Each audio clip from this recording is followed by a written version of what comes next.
Welcome to the Muskegon Channel. It's Andy O'Reilly today along with Chief Alan Stiles. We were here in the Dalton Township not too long ago talking about their millage that needs to get passed. That vote is still coming up, so make sure you get out and do your part to vote. Still want that vote to pass. Yes, we do. Yes, we do. But he can't say that. I can, because I'm not in the middle of it, right? You're right. Get out and vote. That's the important thing. But we did hint about this new apparatus that you're going to find here at the Dalton Township Fire Department, and it's right behind us.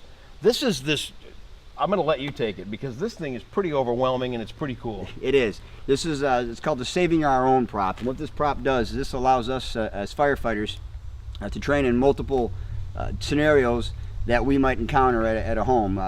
Be it we have to remove people through windows, we have to climb ladders, we have to break walls. Also, it helps us if we have a firefighter or a civilian get into a precarious position we can't get them out of. It gives us opportunities to train a different way and find a better way to get them out. There's some history behind this thing. Let's talk about the two guys that are the inspiration behind this particular apparatus.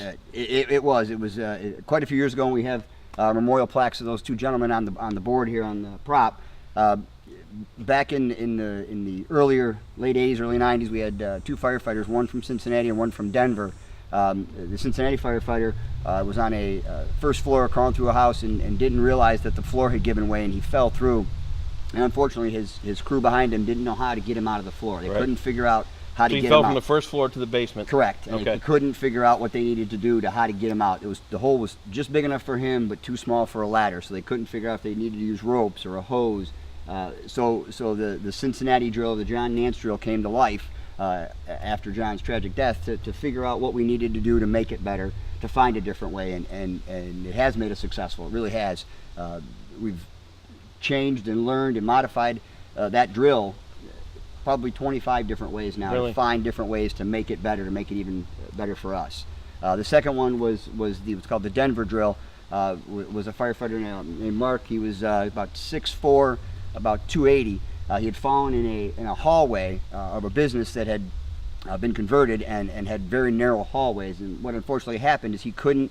He thought he was in another room, and he was actually in this dead end hallway.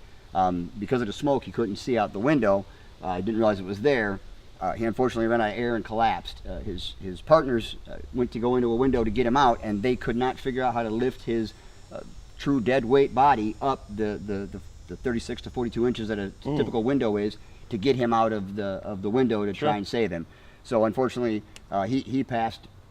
But we memorialize him as well by doing the Denver drill, and that drill has been modified probably 35 times of different ways. Before it was just two guys and brute strength. Now we've gotten into using ropes, we've gotten into using ladders, we've gotten into using everything that we have at our discretion, as our job usually is, adapt and overcome. We've done that, and so it gives us an opportunity. We've also got a wall breaching. What happens is sometimes firefighters get trapped in a room. The floor may give way, the fire conditions may change, and they can't leave. So what we do is we have a section where these guys learn how to breach through a wall to get back out of the structure or get to an area of safe haven so that they can be rescued if they need to. So for all the glamour and all the things that we think about as kids, because we talked before, one of my things as a kid was I always wanted to be a firefighter. I went down and I took the civil service exam a few times. It's like, I want to do this. This is really scary and really dangerous. It can be. Yeah. Unfortunately, we're one of the careers that, and it's not something we're proud of, but we typically lose about 100 firefighters a year. Is that right? Through different. Most of it is unfortunately our health, our cardiac.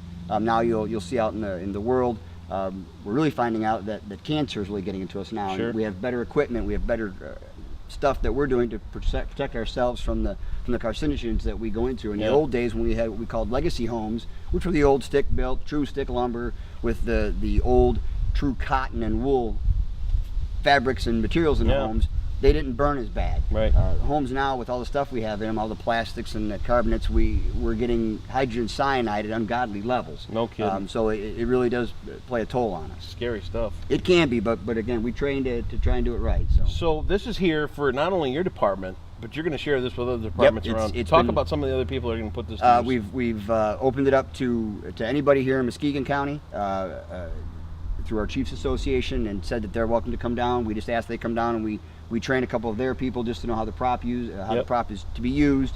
Some of the equipment that we have is spare equipment they can use, just to understand it. And then we also make sure that they know what the mission really is. Right.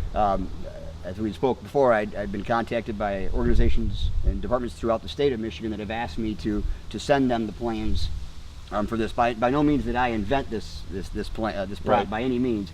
It was already out there. We just modified it, made it a little bigger and a little better because we wanted to go a little further. So with the help of our master carpenter that helped us out, He's right over there off the camera. Mr. Stark helped us out by sitting down, and I had it in my head, and he put it on paper. And then Isn't it great when you find somebody that can do that? I got all these ideas, what do I do? I didn't think he'd get it, and I think a couple times he wanted to choke me, but he got it. That's a given. That happens. But yeah, it's been open to everybody, and we want it to be open, and we want it to be used. And you know, my township was great to allow this to happen on our property, so it's right here with us.